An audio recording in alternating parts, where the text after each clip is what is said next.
speaking of the Ebony interview that you did, Mm-hmm. your cover, you touched on colorism in the industry, and she was hoping you could expand on how you combat that in the industry.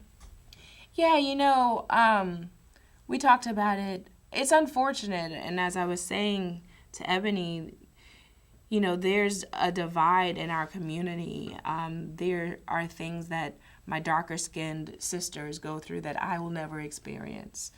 And it's gross and disgusting to me, the fact that society, has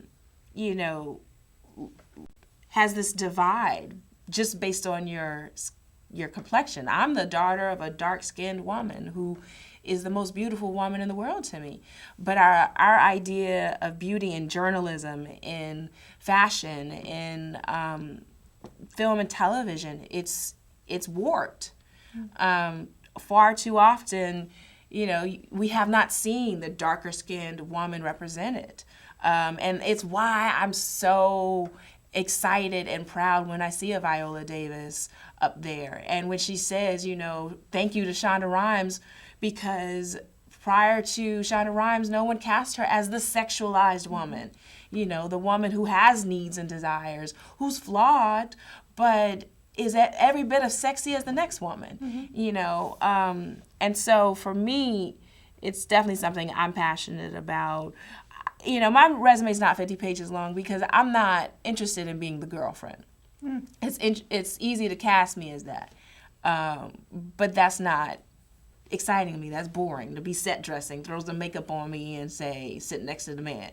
Yeah. Like, absolutely not gonna happen. Not that, I love storylines that, involve love and stuff. I loved playing opposite Michael B. Jordan in Friday Night Lights. Yes, I'm so glad you brought that up. Yeah, the Jess and Vince storyline is beautiful and I love it. But Jess had so much to her other than just being the girlfriend. Yeah. She had ambitions. She wanted to be a coach. She was, bothering Coach Taylor, just, come on, Coach, throw me in and let me just shadow you, and that excited me. That is something, that added to the dynamic of her being, Vince's girlfriend. It's like, you in the locker room while all these other dudes are changing. This is like weird and, Yeah. And so for me, those are the roles that excite me, that I look for. But I think in general, the way women are portrayed in film and television, it's getting better, but we got a lot of work to do. We really do. We need more women behind the camera representing, because that's when our stories will be told in a more complex manner.